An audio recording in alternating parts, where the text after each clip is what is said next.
भारत 2020 जो एक वार्षिक संदर्भ ग्रंथ है जिसकी शुरुआत 1941 से हो रही है, जो इसका 2020 में 64वां संस्करण है, जो सूचना और प्रसारण मंत्रालय भारत सरकार द्वारा जारी होता है। इसके पहले अध्याय में भारत की भूमि और उसके निवासी के बारे में है और दूसरे अध्याय में राष्ट्रीय प्रतीक के बारे में, जो मैं आज आपको राष्ट्रीय प्रतीक के बारे में कुछ बताऊंगा। जिसमें मैं पहले जानूंगा राष्ट्रीय ध्वज के बारे में। भारत का राष्ट्रीय ध्वज तिरंगा है, जिसमें समानांतर 3 रंग की पट्टियां हैं।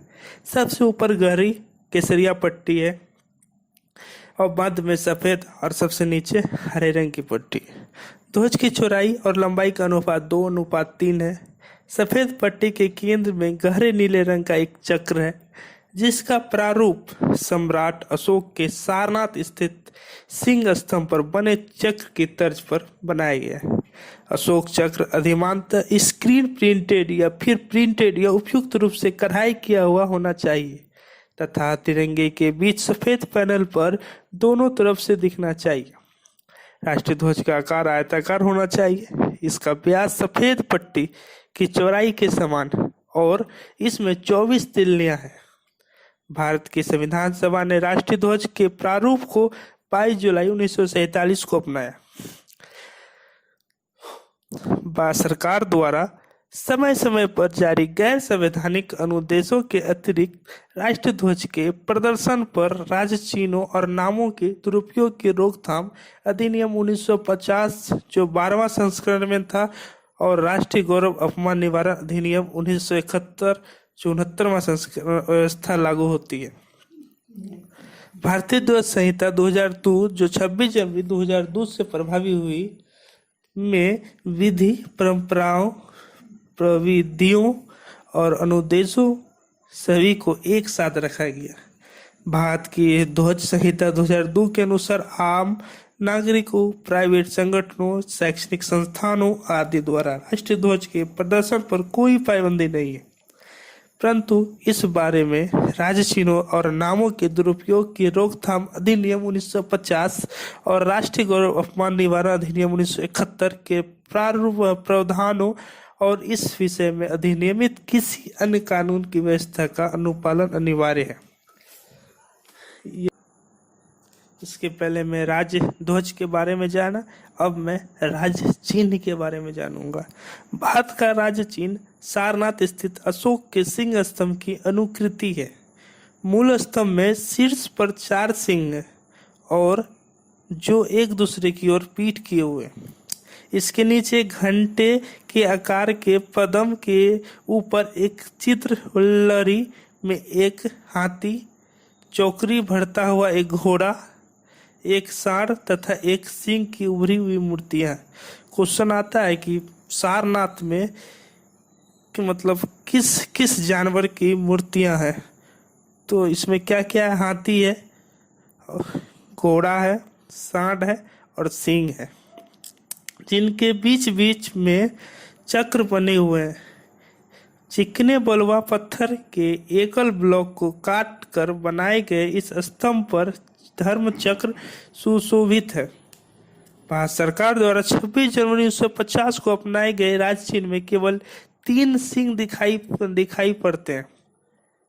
पट्टी के मध्य में ऊपरी हुई नक्काशी में चक्र है, जिसमें इसके दाईं ओर एक सांड और बाईं ओर एक घोड़ा है। दाईं और बाएं छोरे पर अन्य चक्रों के किनारे हैं। घंटाकार पद्म छोड़ दिया गया है। पलक के नीचे मुंडकोपनिषद का सूत्र सत्यमेव जयते देवनागरी लिपि में अंकित है।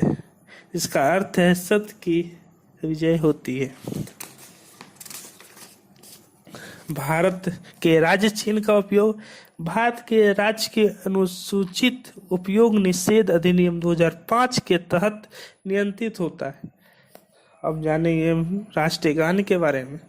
रविन्द्रनाथ ठाकुर द्वारा मूल रूप से बंगला में रचित एवं संगीतबद्ध जन गण मन के हिंदी संस्करण को संविधान सभा ने भारत के राष्ट्रगान के रूप में 24 जनवरी 1950 को अपनाया था।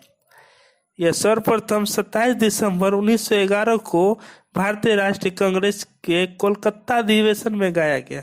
1911 के भारतीय राष्ट्रीय कांग्रेस के कलकत्ता अधिवेशन में गाया गया।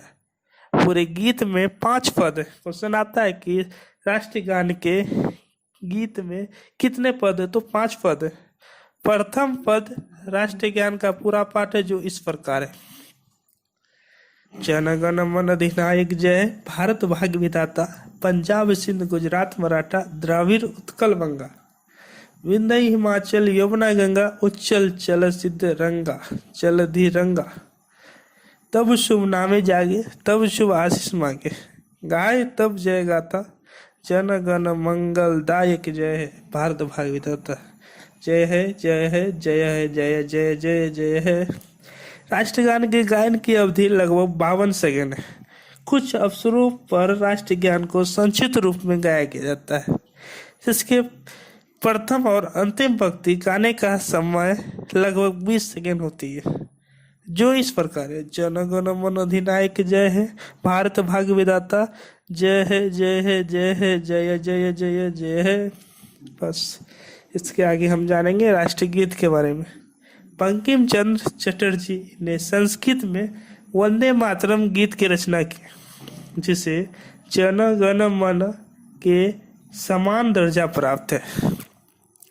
यह गीत स्वतंत्रता संग्राम में जन जन का प्रेरणा स्रोत था। यह पहली बार 1996 में भारतीय राष्ट्रीय कांग्रेस के अधिवेशन में गाया गया था। इसका प्रथम पद इस प्रकार है। वंदे मातरम सुजलम सुफलम मलयज शीतलम सस्य श्यामला मातरम वंदे ओ मातरम। शुभ ज्योति पुलक श्यामिनीम फुल कुसुमित दुर्दम शोभिनीम सुहासिनीम सुधुर्वास्विनीम सुखदाम वरदाम मातरम वंदे मातरम। ठीक, आप जानेंगे हम राष्ट्रीय पंचांग के बारे में। ग्रेगोरियन कैलेंडर के साथ साथ देश के लिए शक पर आधारित एक रूप राष्ट्रीय पंचांग, जिसका पहला महीना चैत्र है और सामान्य वर्ष 365 दिन का होता है। 22 जुलाई 1957 को इसे सरकारी आदेशों ने अपनाया। भारत का राजपत्र, अवकाशनी समाचार पत्र प्रसारण, भारत सरकार द्वारा जारी किए गए कैलेंडर और भारत सरकार द्वारा नागरिकों को संबोधित पत्र इसमें अपनाया। राष्ट्र पंचांग और ग्रेगोरियन कैलेंडर की तारीखों में अस्थायी सादृश्य है। चैत्र का पहला दिन संभवतः 22 मार्च को और अधिवर्ष में 21 मार्च को पड़ता है। Thank you. इसे आगे देखने के लिए लाइक करें वीडियो को। शुक्रिया।